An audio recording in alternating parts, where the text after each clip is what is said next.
Shalom, Baltimore. We are the Israelite School of Universal Practical Knowledge, started out at 1 West 125th Street, Harlem, New York. Tonight is Tuesday night brother class. Our priest and officer now will hold down the class tonight. Brotherhood is the pinnacle or the linchpin that holds everything together. Without brotherhood, you have no nation, and that's what we need right now. Blacks, Hispanics, Native Americans. That's the crux of what will bring our people together and hold us and sustain us. Brotherhood. And as always, brotherhood, encompasses sisterhood as well. All right? Brotherhood encompasses sisterhood as well. Let me say that again.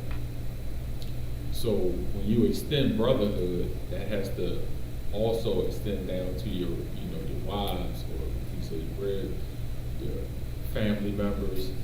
You have to extend brotherhood to all those around you. And we know since Black History Month is starting up, you're going to hear a lot of things, and in that Black History Month, it so happens to be Valentine's Day. So when you extend that brotherhood, extending brotherhood is not that box of chocolates. It's not bringing flowers. That's right. It's not any of those things. You can't let your oppressor tell you when to be romantic with your woman, because that's essentially what's happening. You can't call yourself a man when you're allowing the dominance of society to dictate your behavior. That's the very definition of what a slave is. A slave is someone who's in subjection to a dominant influence of, the oppressor, basically. In this case, our oppressor is this American system. So when they dictate your behavior, you're nowhere near being a free man. They're telling you when to buy your kids gifts. They're telling you when to break out the grill, when to celebrate. When you can even supposed to be romantic with your woman. Again, like this Valentine's Day coming up. But in the scriptures, as always, speak to how we're supposed to conduct ourselves. That's exactly what a precept is. And the Bible is full of precepts. Precepts is a guiding principle. These guiding principles on how you're supposed to conduct yourself and live your life. And as we know, the closer you move to incorporating or making these precepts a way of life, the Lord has blessings for you.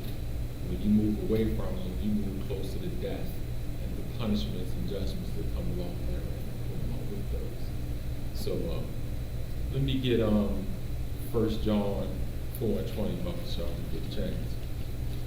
And the reason why I wanted to I mentioned Black History Month, and I'm gonna get into probably the Valentine's Day a little later, but I happened to come across this particular article about the Underground Railroad, and as the days go on this month, you'll probably hear a lot about Black inventors, entrepreneurs, and a lot of things that we, how we advanced, contributions that we made to advance the country, whatever. And in that is also our story of when we came into this particular captivity and we were in chattel slavery, and the routes and methods that Black people took to move to areas where they actually were free or away from the oppressor, basically, be it Canada or northern states or what have you. But this particular article was talking about Mexico, the Underground Railroad coming through the western states, where at that time not all of the states were colonized at that point. Texas, I believe, is actually still a part of Mexico during a portion of this time. All right. So, with that, in this particular article, it was showing, the methods that the brothers and sisters that were in chattel slavery doing towards the western states, how they had a similar underground railroad,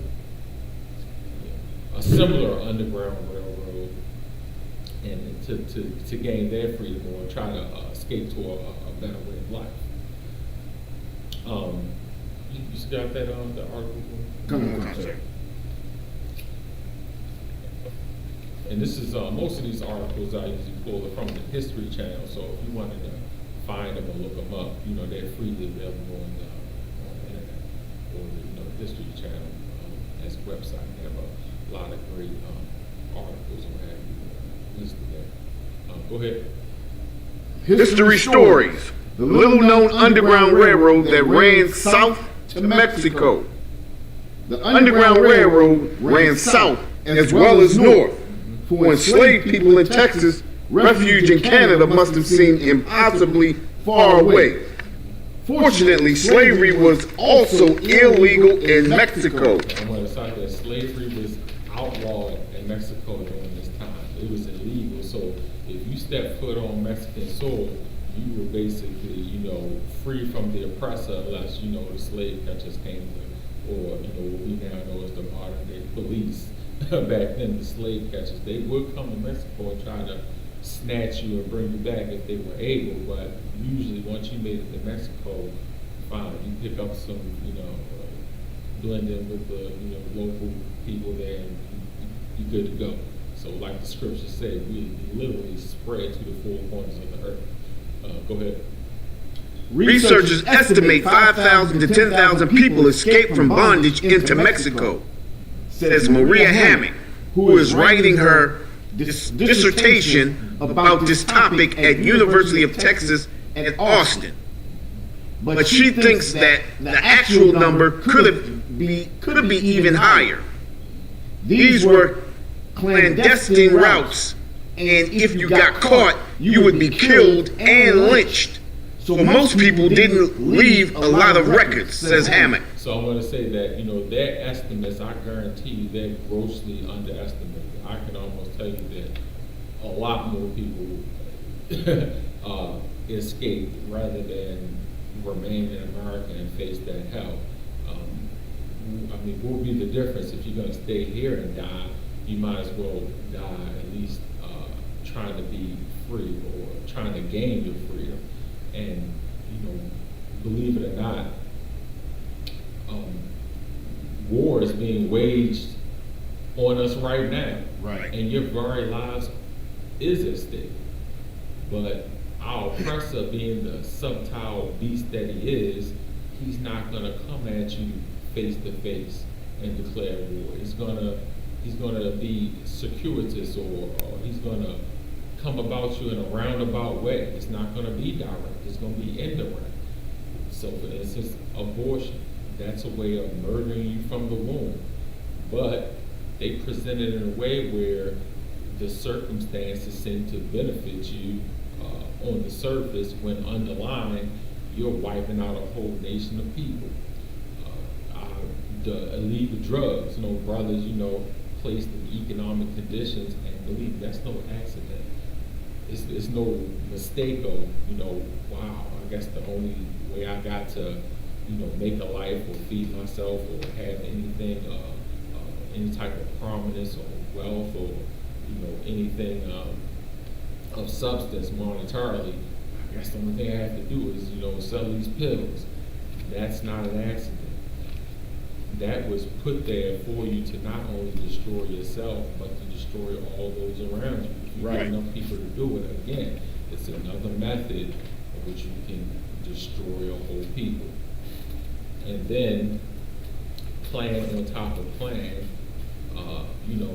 If you're not murdered out in the streets, then you get to enter the prison system. The other slavery that was truly never abolished. So now you're back on the plantation, working for who knows pennies a day, up until you can't work anymore, until either you die there or you come out just institutionalized. You want to do nothing but work out all day and eat lose all day with tuna fishing or whatever that may be, because that's what you're used to now. You develop some sort of routine. It's like you're, again, institutionalized at this point, if you've been there for any period of time. Or you come out and it's just a maniac. You're, being in those confined spaces and those conditions, and then they let you out. Most people, don't react well in a calm setting, so to speak. So much to the point where most people, as they call the recidivism rate, most people wind up going back in because they have a hard time adjusting. And anything that's perceived as a threat to their manhood or something that's challenging, can be a trigger. And believe me, they've done the studies on these things. They know with being held in confined spaces for long periods of time will basically make you violent, basically. And they've done studies on this, and it's, again, freely available. You can look up all the psychological effects of being in those confined spaces for long periods of time. And this is just for like a few months. You imagine being there for years. I mean, that's a testament to how strong we are as a people, because brothers have adapted and trained their mind to focus on other things. Some people are able to transition to even better themselves in some way and not come out, but it's not like we come out untouched. But we are able to survive on some level. But it's not the situation or condition you want to find yourselves in, because our oppressor, again, that's just another scheme or plan he has to want to remove you from your family, from your kids, from your loved ones, to turn you into something that they don't recognize by the time you get out. So you will no longer be a positive influence, even if it's just to tell your kids that, hey, this is where I stepped wrong. I want you to take a different route. They pretty much have removed you from the picture, so by the time your children come of age, they don't know what it's like to have a male influence in their life, and you can see those results played out all in every major city where black people are in mass, everywhere. Not just here in America, but pretty much all over the world, because again, y'all scattered four corners. But I wanted to get back to that article because it was, bringing out some heavy points, and I wanted to, roll that to, the Brotherhood, and how subtle our oppressors were in kind of driving a wedge between the 12 tribes. In this particular case, the tribe of Isupk. Go ahead, pick up where you left off. There's some evidence that Taínos or Mexicans in Texas acted as conductors on the southern route by helping people get to Mexico. In addition, Hamrick has also identified a black woman and 2 white men who helped enslaved workers escape and tried to find a home for them in Mexico. Mexico abolished slavery in 1829, when Texas was still part of the country, in part prompting white slave-holding immigrants to fight for independence in the Texas Revolution. Now, they never really, they weren't in this particular instance enslaving people beforehand, but as you'll see later on in the article, the United States started pressing them to return the slaves. But this was around the time where they enacted the Fugitive Slave Act. So if you actually got a chance to, if you were lucky enough to even make it to the northern states, because they considered you property, not an actual person, they could actually come and still get you, even if you made it to one of the northern states. If you weren't hidden or protected, or hid your identity, or had some sort of story, or you didn't go far north enough, if they came and found you and was able to lay hands on you, they pretty much dragged you back down south, which is why a lot of people wind up going to Nova Scotia, Canada, and other places. Like not Dwayne Johnson's actually, which I know is The Rock. His actually, I believe his great grandfather actually escaped from North Carolina and actually went to Nova Scotia. That's how his forebears came about slavery. Even though he promotes a heavy Samoan background, he's actually Judah. Actually, Rocky Johnson was his father. Rocky Johnson was his father. But his people came about escape from the chattel slavery out of North Carolina, made it all the way to Nova Scotia, which is right next to Maine. If you want to go ahead. Once they formed the Republic of Texas in 1836, they made slavery legal again, and it continued to be legal when Texas joined the U.S. as a state in 1845. Okay, I'm not going to cut you off. I wanted to get this other point here. They actually, so you had Isupk actually living in Texas. Texas was a part of Mexico at this time, so you had families living there. They just simply made it, took it, made it into a state and called it Texas. So if you've ever heard the term, we didn't cross the border crossed us. So then you had Isupk already living in Texas, and they just decided to annex it and make it a part of the United States. So all of a sudden now they're illegal. And those same families that were living there, they deported a lot of them during the Great Depression with this under the mantra that they were taking American jobs. And if that sounds familiar, it's because it's the same little slogan that they use here today when they try to turn people against Isukrites, or even people coming as far as Colombia, El Salvador, or those other countries in what's now South America. But they were actually living in Western states already. But when America started colonizing more and more states, they pretty much took the land, declared them as illegal, and then later on either pushed them back down to southern Mexico, or pretty much deported them later on when they started passing those laws as well. So go ahead.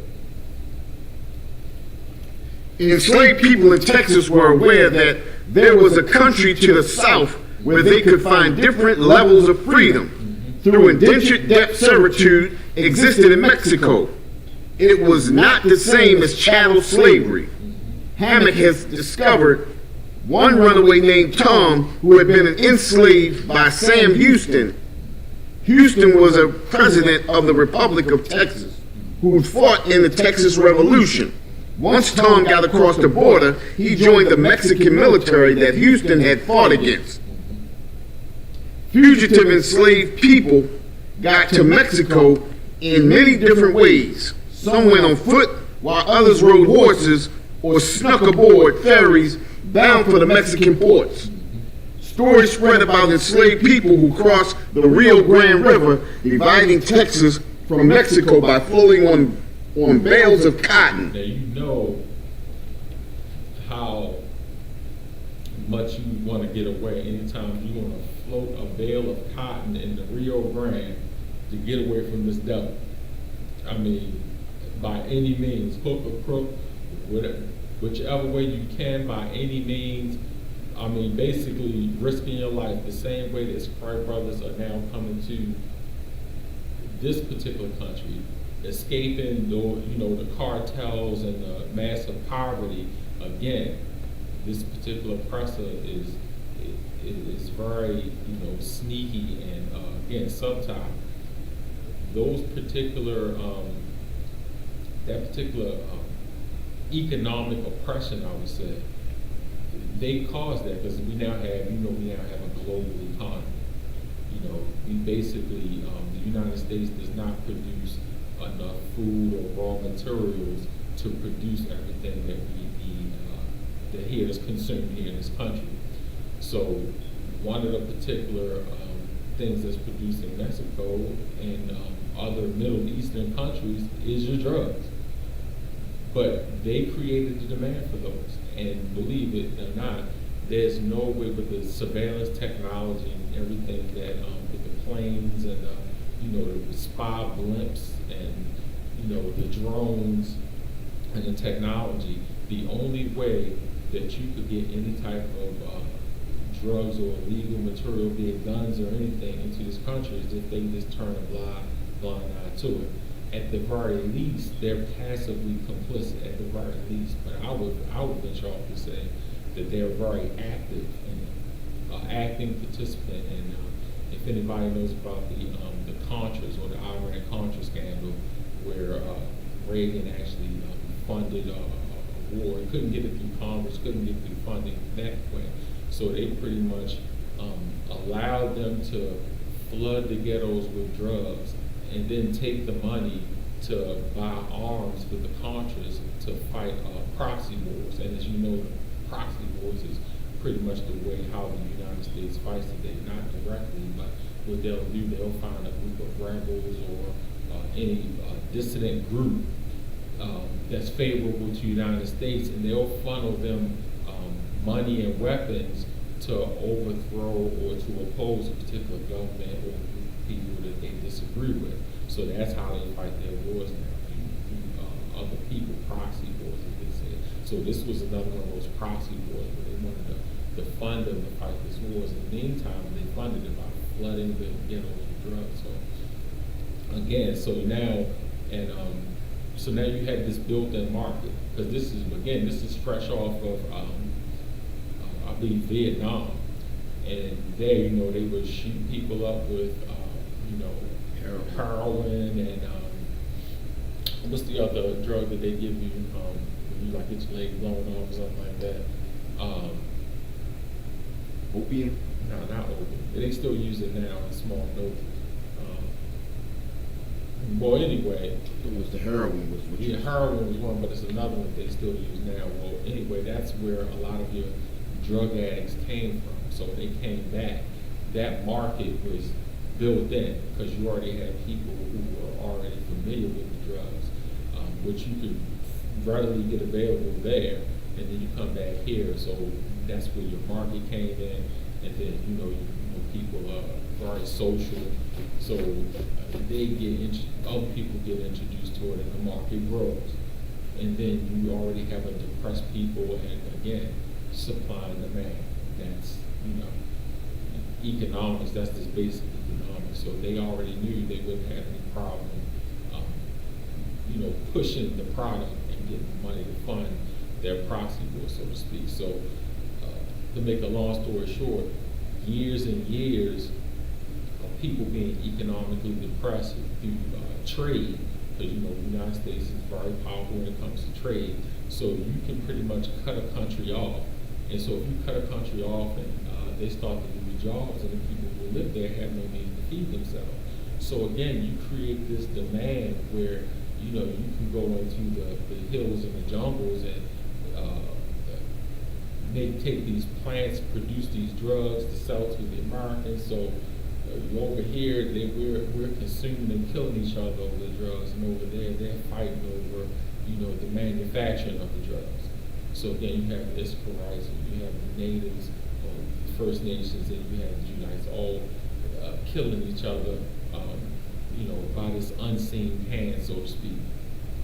But so now you have the situation where they're fleeing the destruction and death coming here, and I seriously hate when people say they come here taking our jobs, not knowing this history. When your brother, when you came, or your forefathers, some of your forefathers went to escape or flee from that same oppression, how can you now turn around and deny your brother, basically mimicking what your oppressor has taught you?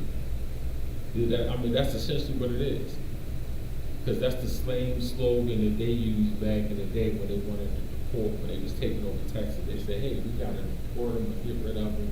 Even though those families had been there for who knows how long, you turned it into Texas and then kicked the people out, told them they got to be the Native Americans and its Koreans. Just pushed them off their land, if not outright killed them. So what choice would they have? So now they're coming back, and we have the nerve to classify them as illegal. And we, being puppets, go back and repeat the same thing, not knowing that that's your brother. And even if you didn't know it was your brother, at the very least, being a decent human being, knowing that they're fleeing death and war zones, just don't see how I could, say, hey, don't come here. If anything, you should be willing to help and uplift your brother rather than turn him down, mimicking what the oppressor does. But I'm going to get through that article if I could, got the rest of it. Okay. And several Texas newspapers reported in July 1863 that 3 enslaved people had escaped this way. Even if this wasn't logically possible, the imagery of floating to freedom on a symbol of slavery was strong. But it wasn't only enslaved people in Texas who found freedom in Mexico. I have found individuals who made it all the way from North Carolina, Mississippi, Louisiana, Alabama, Hammock says. Slaveholders knew that enslaved people were escaping to Mexico, and the United States tried to get Mexico to sign a fugitive slave treaty, just as the Fugitive Slave Act of 1850 had compelled free states to return escapees to the South. The U.S. wanted Mexico to return enslaved people to the U.S., but Mexico refused to sign such a treaty. They refused. The United States tried to coerce Mexico to sign on to the Fugitive Slave Act, meaning that if you were actually able to escape to this country, the government would agree to bring you back in and throw the chains back on you, probably get castrated, raped, or whatever, punishment they had in store for you. And so basically you'd be, dead if not severely maimed if they returned you. But Mexico said, no, we ain't doing it. Go ahead. Insisting that all enslaved people were free when they set foot on Mexican soil. Despite this, some U.S. owners of enslaved people still hired slave catchers to illegally kidnap escapees in Mexico. Your police, that's where your police originated from, the slave catchers. Go ahead. It's unclear how organized the Southern Underground Railroad was, Hammock says. Some enslaved people may have found their way to Mexico without assistance. Other evidence suggests Taínos, especially poor Taínos, played a part in helping escapees get to Mexico. Hammock and researcher Roseanne Baca Garza have also identified a mixed-race family from Alabama who moved to the southern Texas near the Rio Grande and helped enslaved people escape to Mexico. Well, we all know that, we are all 12, tribes are free to integrate within one another. It's just you can't go outside of those 12 tribes. But they, say it's mixed race, but Judite and Isupk, that's, still okay with the Most High. But what I wanted to bring out was that we always hear of the Underground Railroad being from the south to the north, and they always try to portray that there's some good oppressors out there who helped along the way, help you to get the freedom, and really that's just the story, just to gain your sympathy, so you not charge the oppressor with the crimes that they've committed. It's basically just a way to soften you, so you won't charge them with destroying a people. But they like to also forget that a lot of people also integrated into the reservations. And now we have this story where people are integrated with the Isupk, which is the Mexicans. So if you do see Isupk coming to America to flee from oppression, they could actually be your people already. You don't really know, simply because they, speak Spanish or whatever. They may actually, be a returning ex-slave from a plantation. Who knows how many generations they could have been in Mexico and now returning to try to get a better life. You don't know. So I just want us to be careful before we, follow behind the oppressor and mimic what he's saying and doing, because it's just a way to burn and try to put down and hinder and basically kill your brother. But you got the scripture, 1 John 4:20. Come on. Go ahead. 1 John chapter 4, verse 20. If a man says, I love God, and hateth his brother, he is a liar. For he that loveth not his brother, whom he hath seen, how can he love God, whom he hath not seen? Okay, to love God, you can't love God and hate your brother. So you can't say, well, Jesus, I love God, and then because you see a particular family, you don't like them because they trying to steal the jobs or whatever, then if you don't love, and they are your brother, if you don't love them, then you can't say you love God. It's the two don't go hand in hand. You can't have one without the other, because if you love the Most High, then you love His people. And there's no ifs, ands, or buts about that. So you can't love a God whom you've never seen, because it says that no one has ever seen the Most High at any time. That's in the scriptures. And then hate your brother who you see all the time, simply because of these minor differences. These so-called differences or hindrances from you connecting with your brother, again, they're not put there by accident. They actually, some of them was codified in the Fugitive Slave Act, and some of them were more social customs or whatever, so to speak.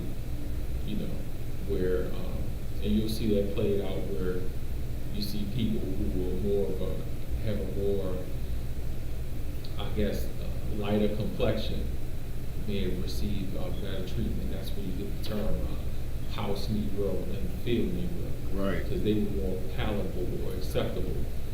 And that eventually became our standard of beauty, even to this day. And that's why you have a team light skin and a team dark skin, even though they're the same people. So again, we've taken on the personality of the same people who enslaved us and have incorporated it into our own culture, which is not our culture. Because you can't love God and hate your brother, whatever their hue or skin tone is. But again, colorism is something that our oppressor forced on us to make a distinction between people, so that we've been incorporated into, the Mexicans, or the Isupk, right, one of the Charles tribes. So, they the physical appearance is so different. So now you don't like them, even though that's your brother. Historically, different tribe, but we are the same nation. So, another distinction. So you're going to further push yourself away from the brother instead of bringing them in and helping them the same way they assisted you. Right. Doing this other railroad. Go ahead, go to the next one. Keep reading. No, next one. Oh. Verse 21.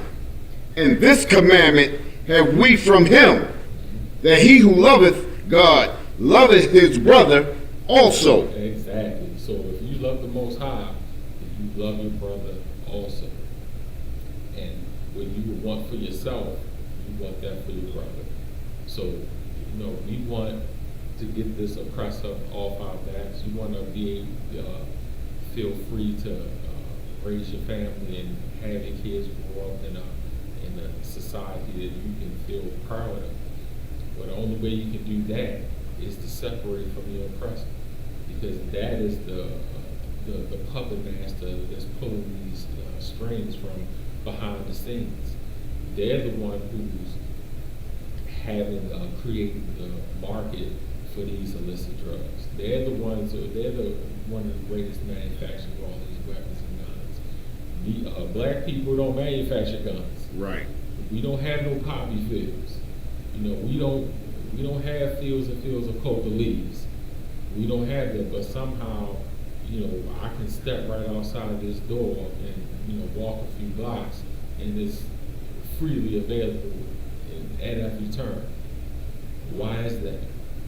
Again, it's not by accident. Everybody knows this, but for some odd reason, well, not for some odd reason, but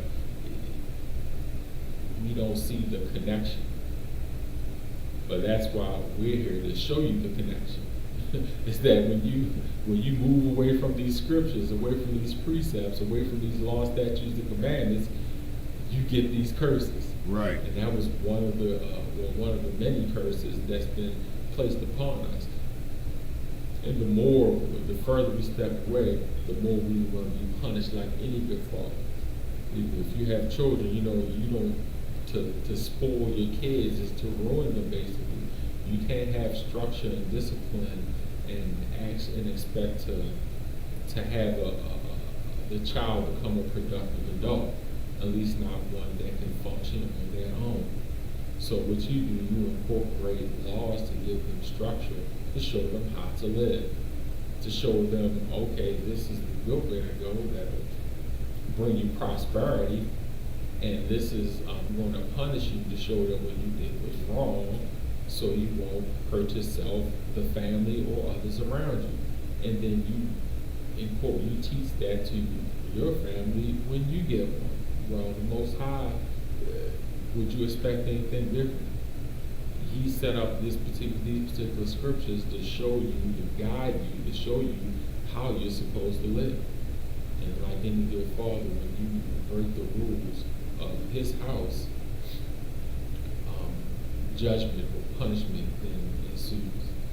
And that's what you see here throughout all the trials. So we have to come back to these laws, statutes, and commandments, and maybe we'll start to receive some of the blessings instead of the curses. But that's what the oppressor fears, because he knows that if we, en masse, hearken to our God and make supplication and prayer to our God righteously, perfectly, then we will be above every last nation on this earth. Right. And that's what they don't want. And you can see that in the short span of what they call Black Wall Street. I know, a lot of people heard about that, but just a short time after Reconstruction, or that period after slavery, they had blocks and blocks of stores and commerce. And they said that the dollar, people always talking about, the economic portion about how many times the dollar was circulated just amongst themselves. Go ahead. They said the dollar would last a year. A year. Stay in that circulate a year. A year. Can you imagine that? That's people being housed, clothed, and fed. A year. Just amongst your own. Prosper. And so during that time, the oppressor couldn't have that. To see you living well while they're suffering, no, any excuse they can come up with, they come in, they just burn it down. Again, you have to separate. And that's the only way. And the Most High said He had severed you from all the other people because you are a holy people unto Himself. It's just not, I'm not saying this. I didn't write the scriptures. But I will breathe them to you. And that, so again, why aren't your preachers and pastors bringing this out? Right. Why do they, and again, you'll hear a lot of this during Black History Month, why do they try to create this picture like we should hold hands with the oppressor? One of the saddest things I could witness was, I remember that, what's his name, Dylan Storm, Storm, whatever his name was, that was the it. guy who murdered the churchgoers, and one of the women who were murdered in the church, her son came out and forgive him or whatever. He didn't want his forgiveness. He could care less, and you could see it by his countenance or by his expressions in the courtroom. His face, he's like, do I have to sit here and listen to this? I mean, he was just totally had no regard for, they was expecting him to have some sort of teary-eyed, confession or ask for forgiveness. He just said, do I have to sit here and listen to this? And they still forgave him. Do you know how far gone you have to be to forgive the man who murders your mother in cold blood? But he had his pastor there with him, and that's what the church, that's what they promote. And there was nothing righteous about that. There's nothing wrong with asking for justice. But for some reason, we've been programmed to believe that somehow it's righteous to not ask for justice. I don't know, that's crazy. Because I can guarantee you, they weren't forgiving when the towers fell. They didn't say, well, it was only a few, because the people who committed that crime died in the plane. Right. They crashed in the plane. So why did they have to go kill millions of people in another country that had nothing to do with that? Millions died. And I guarantee you, the ones who did survive, they aren't too happy about that, but they didn't care because they wanted justice. So the only people who can't ask for justice is our people. Somehow they've got it, they've trying to make some connection that the Most High doesn't want you to request justice in some sort of way, which is ludicrous. It doesn't make sense. The whole Bible is about judgment and justice. And it's going to come whether you believe it or not. But the question is the justice that the Most High is going to bring, are we going to attach ourselves to the oppressor, to our slave master, and basically join the side of death? Or are we going to separate ourselves, heal ourselves, form our own nation, and prosper like the Most High wants us to, according to the scriptures, those blessings that he spoke of. But again, that conditioning is crazy when you can't even ask for justice by people who murdered your mother. So I guess I must really sound weird to ask for justice for our forebears being placed in slavery. I guess, they really don't have nothing coming, because they got to be turning in their grave right now to see all these brothers, chasing after the oppressor's daughter, chasing after the slave master's daughter.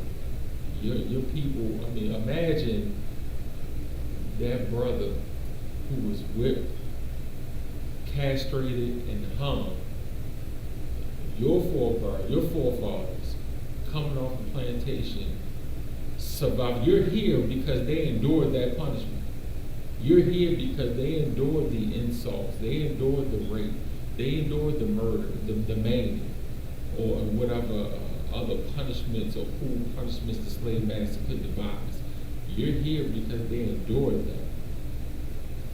So now they went through all that just so you could turn around and make friends and hug and kiss your slave master in the mouth? Is their sons and daughters anyway? What about justice for them? We've lost all sense of what justice even means. Just like the brother, what's his name, Botham John.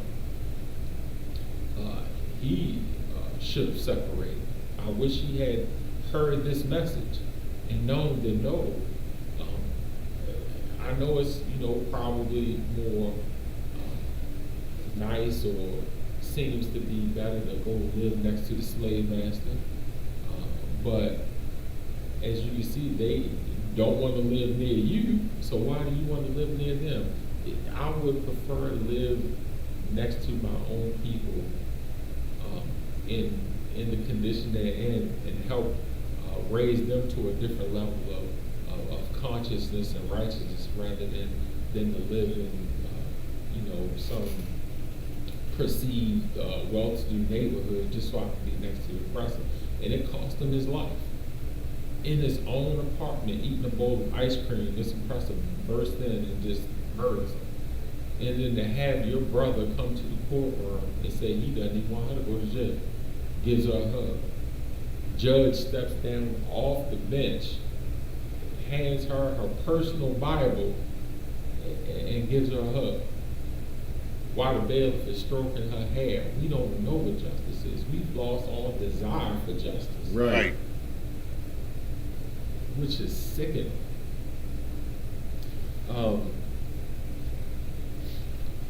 Let me get Matthew 5:21. But the flip side of that is that we can be so forgiving of the people who basically destroyed us, mentally, emotionally. So people always want to throw the economics and why we can't get together and why we can't come together. And people are actually surprised by the murder rate going up. I'm never surprised. Again, the same conditions exist, so the outcome isn't going to change. That's evident. But we're so quick to forgive our oppressor for any whatever wrongdoing they've done, past or present. But as a people, we're very quick to murder our brother. Like, just had a guy who was killed in driving a mobility van, and he didn't. For the life of me, I don't know where he deserved to be shot and killed. Just driving people around, dropping them off. Somebody waited for him and just murdered for no reason or no good reason. I'm quite sure they had a reason in their mind, but it'll never justify taking their life. Right. For the most slightest of perceived insults. But we can kiss the oppressor in the mouth, give them hugs, and tell them I don't even want you to go to jail for murder, but quick to murder our brother for the slightest of insults. You looked at me, you bumped into me, you're not from around here. Any perceived insults. You got the scripture? Come on. Go ahead. Matthew chapter 5, verse 21. Ye have heard that it was said by them of old time. Yeah, this is what I mean of old time. I mean that you'll find this in the Old Testament as well. Go ahead. Thou shalt not kill, and whosoever shall kill shall be in danger of the judgment. All right, so right here, you will not murder, which is the unlawful taking of a life. Go ahead. Verse 22. But I say unto you that whosoever is angry with his brother without cause. This is Christ, and he's saying if this merely being angry with your brother without a just cause, go ahead, shall be in danger of the judgment. And whosoever shall say to his brother, Raka, shall be in danger of the council. But whosoever shall say, Thou fool, shall be in danger of hellfire. Exactly. So you shouldn't even be unjustly angry with your brother, and that's why I say the murder rate. You shouldn't be surprised that another brother is murdered in the street, unfortunately, because we're not living according to these laws, statutes, and commandments. If we would take these basic ideas, these basic precepts, these basic guiding principles, and sear them in your head, put them in your mind, live by them. It's just not a passing thought, but actually ingrain this in your children. So at that point, black lives then do begin to matter. They become precious because you treat your brother as yourself. then it would be a lot more difficult for you just to go take a life without a second thought. And then it really doesn't hit you until you in year 3 in prison. Then it hits you that, dang, I'm gonna be sitting here for a while. Right. Maybe I shouldn't have, acted so impulsive. Maybe I shouldn't have, ran out, been so quick to, murder my brother. Then it hits you. Not in year 1. Year 1, they ain't really hit up yet in year 1. No. Not in year 2. It might take a couple years. Then when they sit there, I'm like, dang, I'm gonna be sitting in this mug. You're gonna hit me day 1. Hit me day 1. Oh. And so now the judgment comes, and your mind now has to, and that's assuming that you live, because the way the streets go, they got friends, they have relatives, and a lot of times, they looking to avenge their loved one as well. But it's usually on towards somebody that look like you. For some odd reason, the oppressor, somehow slides by. 400 years of murder, rape, and torture, and somehow we told to let bygones be bygones. We supposed to remember everything. You gotta remember 9/11. Never forget. Remember the Holocaust. You remember that. We remember the damn Alamo. But for some odd reason, we're not supposed to remember our people who came in the holes of those slip ships. For some odd reason, our fathers and mothers trek and voyage through that torture and hell. It's not supposed to mean anything. Right. So from the beginning, again, when they tell you to forget about slavery or forget about our trek through slavery, that's the beginning where our lives begin to be devalued. Then further devalued during the time of the chattel slavery. Then further devalued by that time. I think we were 3/5 of a human being, I believe. When the votes came to be counted. And then now, by this time, we've been thoroughly conditioned, and then we take on the mindset of our oppressor at this point. So now we hate ourselves, and therefore we hate our brother. So these particular scriptures is sort of like reprogram to kind of wash away the devaluing of our lives that was instilled in us by the slave master. And so the more we start to come towards the Most High, fill our head with these precepts, the more you can begin to see the value of not only yourself, but your brother as well. But that only comes through intense study and faith. And faith is not, just something in your head. Faith is something that you're going to put into action and do. So if I have a issue, or I have something I believe my brother's offended me in some form or fashion, I'm going to go to him and him alone. I'm not going to make fake posts on Facebook. I'm not going to make a video on Instagram. I'm not going to send out some little slick tweet. I'm going to go to him and him alone. I mean, you can pick up the phone. Everybody this day has a cell phone. So the communication piece is very, very easy. But again, what spirit are you coming in? Do you think of him as your brother? Do you even like yourself? Those are the questions that are answered in these scriptures. That's the part that we have to seal in our minds about who your brother is. The slave master's children is not your brother. They could really care less about you. You're here to work and die.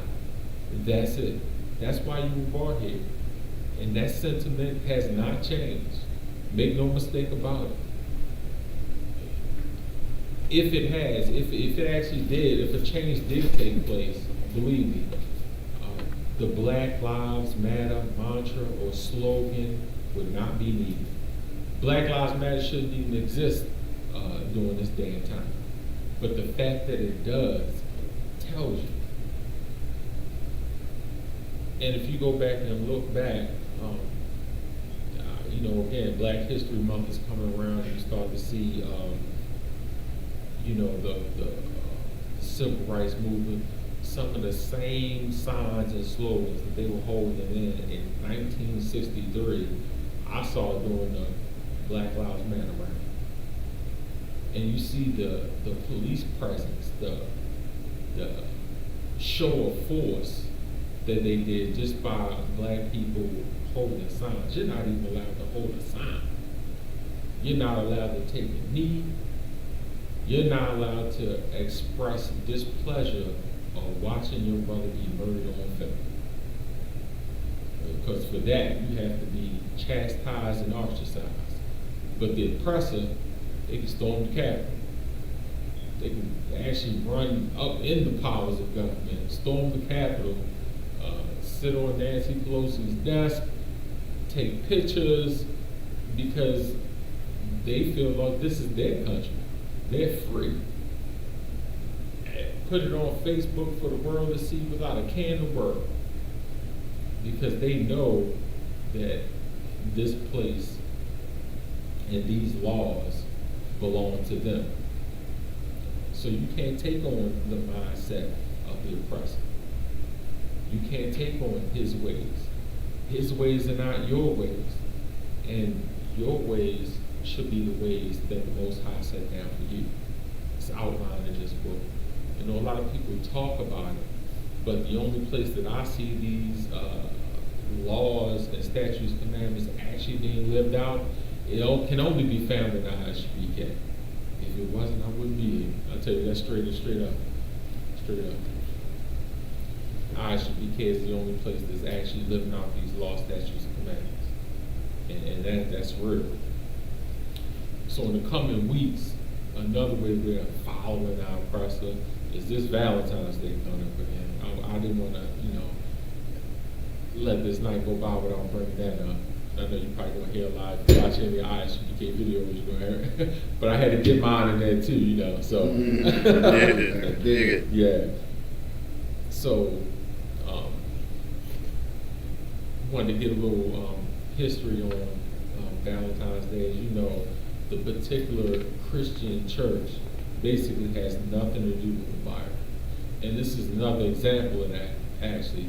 So what the church actually did, they took a lot of customs of older civilizations and tried to tie them into the Bible and incorporate it into the Bible in some sort of way or fashion to give you the appearance that the Most High sanctioned this. And when there's no Valentine's Day in the Bible, but you can't, you wouldn't believe it about what you see going on in the church the other day. So again, I wanted to bring that out, give a little background, a little history on that. Again, another article I pulled up, and you can find a lot of this on like the History Channel or other various resources. But this is one that I found, and basically all of them will tell you the same. It's freely available. So if you call yourself a Christian or a follower of the Most High, you have to think again when you buy those flowers, you buy that chocolate. You can do this any time of the year. You don't have to let the oppressor tell you when to, show your appreciation for your woman or your loved one. Go ahead. Valentine's Day 2021. What is the real meaning of Valentine's Day? Okay, so we know the real meaning. So right here, we know that what's widely known may not actually be true. In fact, it's not. Go ahead. Valentine's Day is Sunday, February 14th. Do you know the real story behind Valentine's Day? This ancient marking of agricultural and human fertility has a surprising history. Discover the meaning of Valentine's Day, why it's celebrated on February 14th, and also some new poems and verses to add to that secret Valentine's Day card. Keep going. Valentine's Day occurs annually on February 14th. In 2021, it will be celebrated on Sunday, February the 14th. You want me to go through the dates? No. Okay. Valentine's Day has its origins as an ancient agricultural and human fertility festival. From February 13th to the 15th, the Romans celebrated the feast of Lupercalia. Lupercalia was a fertility festival in honor of Lupa, the wolf who was said to have suckled Romulus and Remus. So you're celebrating a wolf or one of their Roman gods. That's what you're actually celebrating. That's the origin of this particular holiday. So they had a particular name for this. They were called pagan holidays, believe it or not. So if you know what a pagan holiday is, you know that's not something that you should participate in. But if you're still unsure, go to Google, type in M-W, that'll take you to Merriam-Webster. Type in the word pagan, and see what comes up. See what comes up, and it'll tell you. It'll tell you that it's a heathenistic custom, or it'll say heathen simply. And you know what the Most High said about. Actually, you know what? Let me pull that up. What's that? Let me pull something up. Yeah. Hold on. I just had it up. Jeremiah 10:2. That's dead right. Jeremiah 10. So yes, so we know that this custom has been around since the founding of Rome, basically, because that's supposedly how Rome was founded. Romulus and Remus supposedly were cast in the river, so to speak. Their uncle, I guess, attempted to murder them or whatever. They were found rescued by a she-wolf, and they were suckled until they were found by some sheep herder or something like that.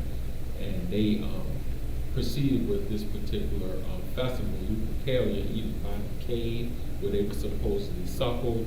And there was another area in Rome where they, had the cellar that went down, which is now known as Valentine's Day celebration.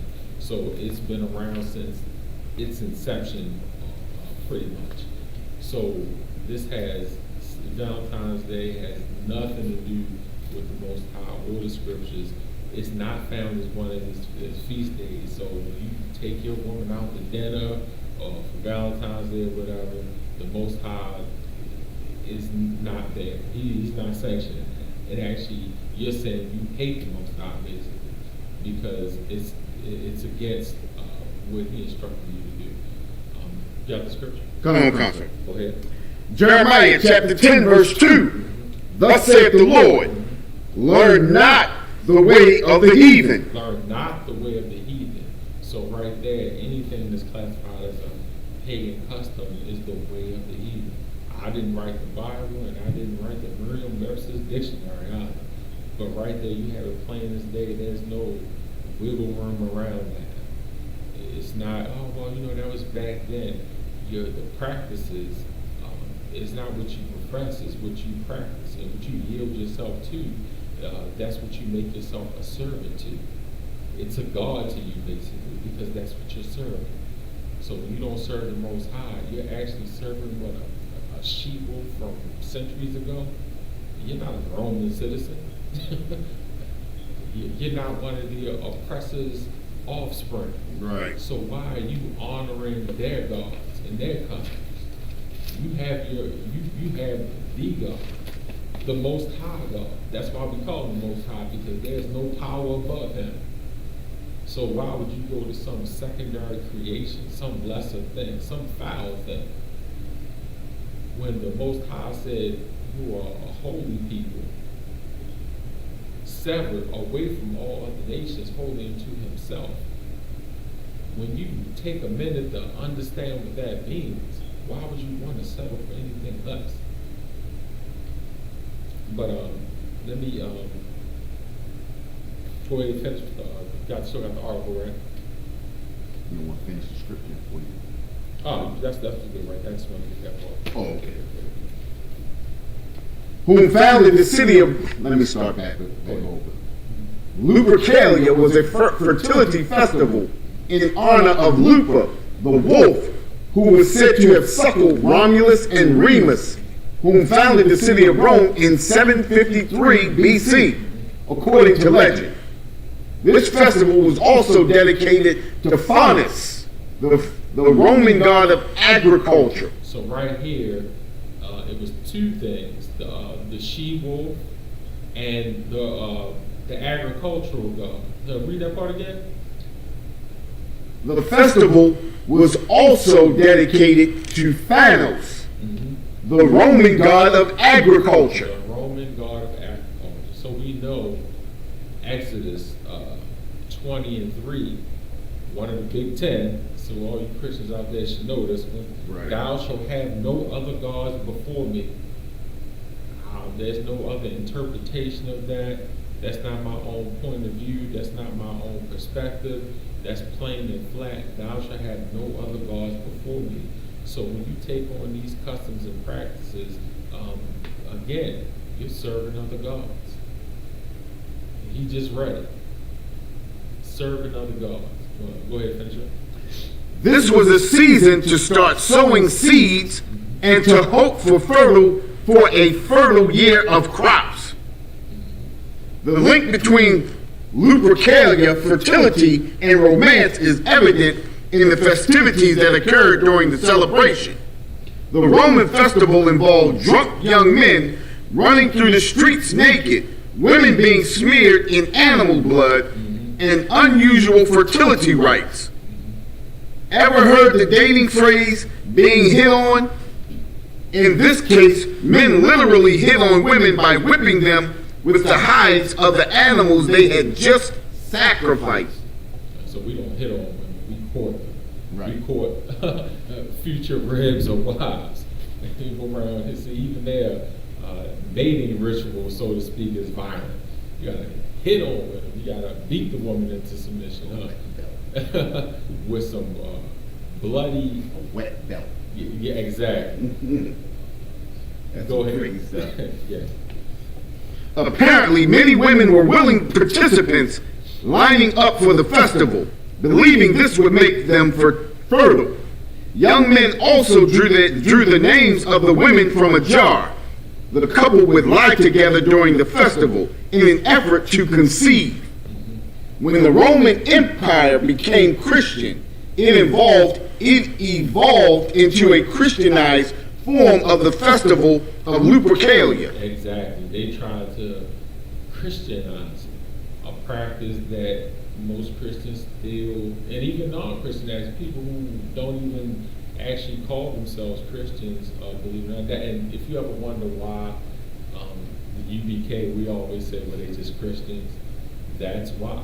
It's not what you profess, it's what you practice. Right. So if you're a Muslim and we see you coming out there with Christmas gifts, or you got your you got your little piece on your head, your doily on your head, and you coming out with a box of heart-shaped chocolates and some flowers, you Christian. You, despite what you try to present yourself as, if you're doing the customs and practices of those pagan Christians, then that's essentially what you are. Go ahead. The church honored Saint Valentine, who was martyred at this time.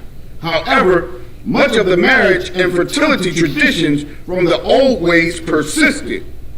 Who was Saint Valentine? Emperor Claudius II executed two priests, both named Valentine, on February 14th of different years in the 3rd century AD.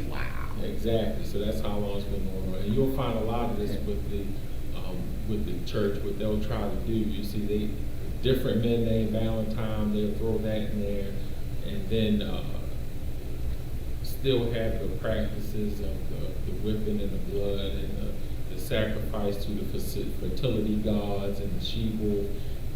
They want it to be muddled.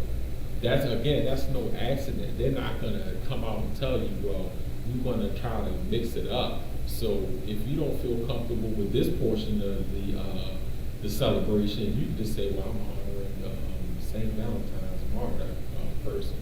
So it's like whatever flavor that you savor, they have something for you. So you can always just kind of in your mind rationalize the same way people do now. But that was back then. It don't mean the same thing now. Again, it's not what you profess, it's what you practice. And right here, they're telling you plain as day, straight Google with the practice, what it represents, what it means, what the origin is. And again, if you profess yourself to be a Christian, then you have to do as a Christian would do, an actual follower of Christ, not in word, but in deed. That's what it means to truly follow Christ. So if you can't find it in the scriptures, if you can't find it in the Bible, if it's not listed as one of those feast days, if you don't see it, then you shouldn't be participating. Again, the Most High severed you. That's away from everything, not just physically, but against those heathenistic practices and customs. And this is surely one that you shouldn't want anything to do with. Go ahead, this one. Although not much of St. Valentine's life is reliably known, and whether or not the stories evolved two different saints by the same name is also not officially decided. One of the St. Valentines was martyred and then buried on the Via Flaminia to the north of Rome. Archaeologists have unearthed a Roman catacomb and an ancient church dedicated to St. Valentine. As legend goes, the Emperor Claudius prohibited soldiers to marriage. However, Valentine defied the order and secretly married young couples to spare husbands from war. Valentine was imprisoned, tortured, and beheaded. According to another legend, St. Valentine signed a letter from your Valentine to his jailer's daughter, whom he had befriended and healed from blindness. In 496 AD, Pope Gelasius marked February 14th as a day to honor their martyrdom. In celebration of St. Valentine's Day was born. So you hear, so now you have the Pope, head of the churches, making this an official celebration by marking it on the calendar. I want you to pull up for me, you got the Ecclesiastes 12 and 5. Ecclesiastes 12 and 5. So here, again, you have an amalgamation or blending that the church is. So you got the Pope now putting his stamp of approval on it. So again, there's a clear separation because you can't find this in the scriptures. So if you can't find it in the scriptures, then what is the Pope talking about? Why do you have Valentine's Day hearts and little naked baby angels floating around in the church? When that's nowhere in the scriptures either. If you ever actually, saw an angel, you probably would just run. By the way they're depicted, it's something frightening to see. But somehow the oppressor has some fascination with naked infants. But somehow I don't know what that had to do with celebration. It was supposed to be like Cupid or something. I don't know. Mm-hmm. I'll never understand it. I'm not really trying to. But obviously, everything that you see in what you're calling the sanctuary, you should be able to find out what it means, and it should be backed up by the scriptures. Otherwise, you shouldn't do it. So, the chocolates or the dances or whatever sort of celebrations that they might try to attach in honor of the celebration. And they don't really care to give you the history on it, because it's not about informing you or letting you or teaching you of what the history of these pagan customs are. They just want you to have a good time. Because, again, serving your own lust. That's what the festival was about when it was in its inception back in Rome. It was just about having a good time, having a bunch of sex. And I didn't get to this part in the article, but a lot of times after the women were, whipped with the bloody straps, they would sacrifice goats and dogs, dip sheepskin in the blood, and they would run around actually whipping the women with it, and the women would actually, supposed to increase their fertility. They would draw names of women out of a jar or something, and they would sleep with that woman trying to conceive all the way up until next year. When, you would draw a different name out of the jar, and you would go sleep with the next woman that probably slept with somebody else the year before. You have the scripture? Go ahead. Ecclesiasticus, chapter 12, verse 5. Do well unto him that is lowly. Do well with him that is lowly, the humble, the meek, the peaceful spirit. Go ahead. But give not to the ungodly. Give not to the ungodly. Valentine's Day is ungodly, so that's not something that I should give my wife to, my kids, or anybody else whom I claim to love. Go ahead. Hold back thy bread. Actually, so right here, say it again. Hold back thy bread. If this ain't a black man's book, I don't know what it is. Hold back thy bread. Don't spend your money. Right. This is in the Bible. I didn't write it. Go ahead. And give it not unto him. All right. Lest he overmaster thee thereby. Exactly. We can't accumulate any type of wealth because all of these ungodly celebrations, one after another, and we're just throwing money away for vain celebrations that actually anger the Most High. Go ahead.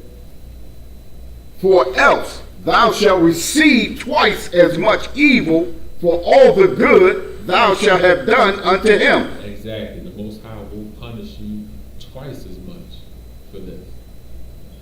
Let me get the next one. Go ahead. Scripture? Yeah. Verse 6. For the Most High hateth sinners, and will repay vengeance unto the ungodly, and keepeth them against the mighty day of their punishment. The Most High hates sinners. Hates sinners. I didn't write it, but the Most High just said it right there. He hates sinners. So if you're out there giving chocolates, candies, and flowers in celebration of some Valentine's Day, that's not brotherhood. Brotherhood, again, extends to your wives, daughters, children as well. And that's not a brotherly thing to do, to commit sin in the name of some vain, wicked celebration, praising other gods. The Most High hates you for it. So with that, I'm going to pass the class over to Priest and Officer Matham. Shalom.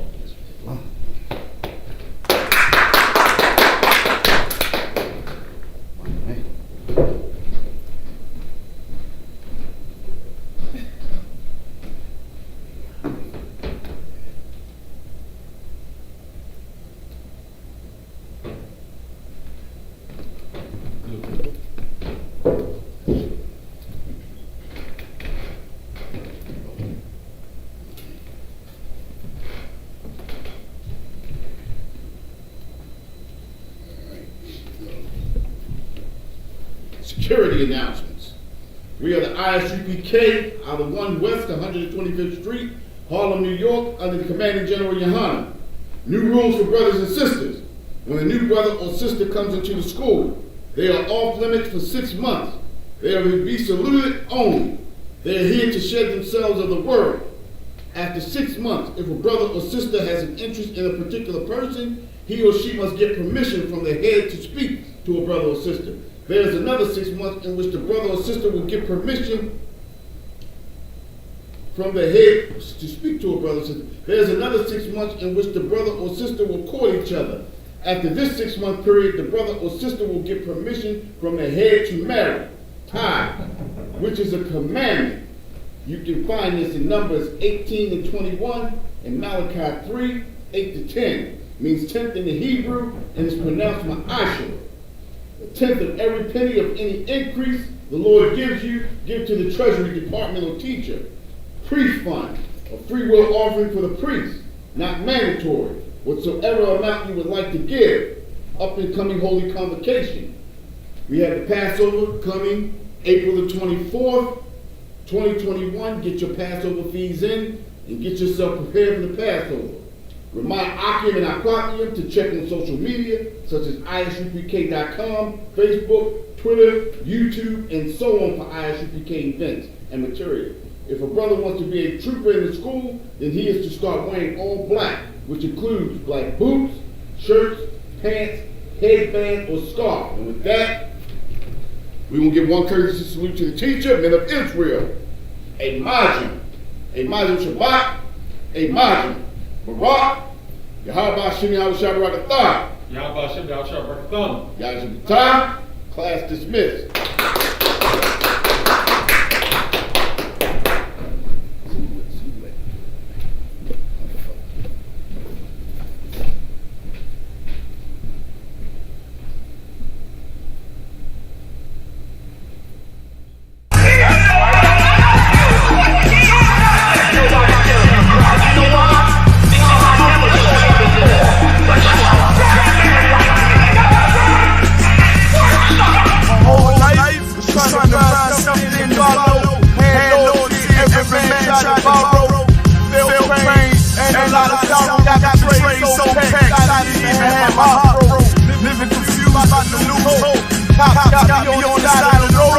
Like a sideshow, ain't no quattro. Now I'm sitting by the prison man blues on this cosmos. Rep with no cause, trying to find direction. The world got vexed, picked up the bed, that's a red curve from fresh. But like my life was on fire, trying to find exit. Now look, 10 G's plus a good break. Sometimes I follow like a soldier, trying to find a good ship. Plus us you in hell, how you with hell. With the breath of life, I'm a fairy tale. Listen well to what I tell. No calling can cause pain. Something that a rebel knows very well. Can't you tell I was sent from the Lord? Got a tongue like a two-edged sword. What is Nobody tell you that. You know why? Because I never saw you before. But you are a black man like me. And it works out. My whole life was trying to find something to follow. Had loyalty, every man tried to borrow. Felt pain and a lot of sorrow. Got betrayed, so packed I didn't even have my heart broke. Living confused, about to lose hope. Cops got me on the side of the road like a sideshow. Need an antidote before I croak. Now I'm setting fire to rhythm band blues, but it's guitar smoke. Rapping with no cause, trying to find direction. The world got me vexed. Picked up a bad liquor habit that's hereditary from oppression. Felt like my life was on fire.